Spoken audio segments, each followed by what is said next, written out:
Good evening, everyone. Thanks for joining us. I'm Brian Burns. After several days of uncertainty, one coastal Bend woman is safe and sound tonight after being kidnapped.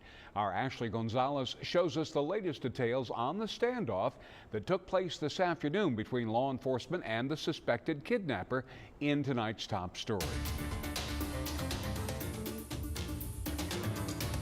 It was in this house right behind me where law enforcement found 22-year-old Paulina Hernandez and her ex-boyfriend Thomas Hutchins.